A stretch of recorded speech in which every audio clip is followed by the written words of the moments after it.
এই ভিডিওটি দেখার পর হয়তো আপনি আপনার পাপের কথা ভেবে কান্না করবেন। রাত 4:20 মুয়াজ্জিন মাইকে ফজরের আজান দিচ্ছে। পাশ ফিরে উঠতে যাব, তখনই খেলাম বড় এক ধরনের ধাক্কা। ঝাপসা আলোতে দেখলাম আমার মতো দেখতে পাশে একজন শুয়ে আছে। এটা আবার কি? ভয়ে ভয়ে তাকে নাড়া দিলাম, দেখলাম অচেতন, কোনো কথা বলছে না। শরীর খুব ঠান্ডা। কিছুক্ষণ পর মনে হলো ভদ্রলোক মারা গেছে। চিন্তা করলাম এই লাশটা এখানে কেন? আবার দেখতে পুরোপুরি আমার মতো। সব স্বপ্ন দেখছি না তো? না, সত্যিই তো। অনেকক্ষণ চিন্তা করে সবাইকে ডাকার চেষ্টা করলাম, কিন্তু কি কেউ তো আসছে না। একটু পর দেখলাম বোন রুমে লাইট জ্বালালো এবং ওই লাশটার কাছে এসে বলল, ভাই ফজরের আজান হয়ে গেছে। আমি তো পুরাই অবাক, এসব হচ্ছেটা কি? বোনের কাছে গিয়ে বললাম, ওই তোর কি মাথা খারাপ হয়েছে? লাশটাই বা রুমে আসলো কিভাবে? এটা কার লাশ? দেখলাম সে তো আমার কোনো কথাই কর্ণপাত করলো না। সেও লাশটা ধরে অবাক হলো এবং চিৎকার করে উঠলো। মুহূর্তে পাশের রুম থেকে আম্মু আব্বু এসে স্তব্ধ।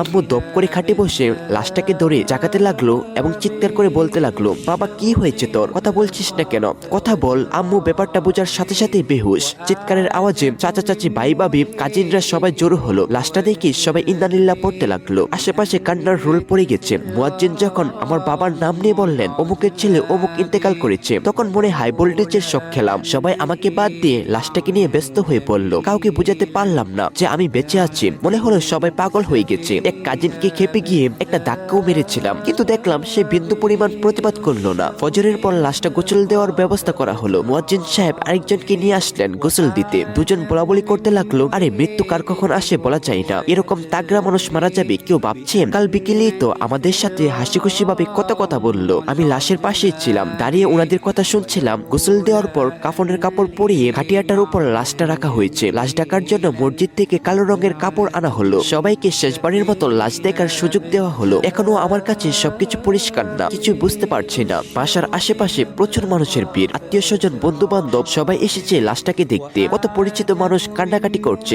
কিন্তু কাউকে বোঝাতে পারলাম না আমি মারা যাইনি, আমি বেঁচে আছি। এটা অন্য কারো লাশ, কেউ আমার কথা শুনতে পারছে না। জোহরের পর জানাজা আজান হয়ে গেছে।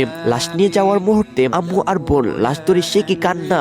আত্মীয় ওরাও কেঁদে উঠলো। আহা, হৃদয় স্পর্শী এক দৃশ্য। অবাক ব্যাপার, এর একদিন আগেও ঠান্ডা সর্দি লেগেছিল, হালকা জ্বর ও ছিল। দু একদিন যাবত ঠিক মতো নামাজ আদায় করতে পারছিলাম না, কিন্তু আজ কিছুই মনে হচ্ছে না। আমি পুরোপুরি সুস্থ আর শরীরটাও তুলার মতো হালকা মনে হচ্ছে। যাই হোক, লাশটা চৌরাস্তায় ঈদগাহ মাঠে জানাজার জন্য নিয়ে যাওয়া হলো। ঈদগাহ মাঠ লোকে ভরা, একটু জায়গাও খালি ছিল না। বাবা হালকা একটু কথা বলার পর ইমাম সাহেব একটু বয়ান করে জানাজা পড়ালেন। জানাজা শেষে লাশ কবরস্থানে নিয়ে যাওয়া হলো। সেখানে গিয়ে দেখলাম দাদুর কবরের পাশেই একটা কবর খনন করা হয়েছে। ঠিকঠাক ভাবে লাশ দাফন করে সবাই আত্মার মাগফিরাতের জন্য দোয়া পড়তে লাগলো। মুনাজাত শেষে সবাই যার যার মতো চলে গেল, কিন্তু বাবা মা বসে থাকলো। তাদেরকেও জোর করে নিয়ে যাওয়া হলো। অবশেষে আমার কাছে সব পরিষ্কার হতে লাগলো যে আসলে আমি আর এই জগতে নেই। যদি আরেকটা সুযোগ পেতাম তাহলে কত যে আমল করতাম। সবসময় মসজিদে মাদ্রাসায় পড়ে থাকতাম, কিন্তু তা তো আর হবার নয়। একটু পর দেখি আমি ওই বডিটার মধ্যে চলে যাচ্ছি। আমি পুরোপুরি নিজেকে ফিরে পেলাম। কি চারদিকে অন্ধকার আর অন্ধকার। অনেক বই আছে, হয়তো একটু পরেই মন কান্নাকিরা আসবে, বিভিন্ন প্রশ্ন জিজ্ঞাসা করবে।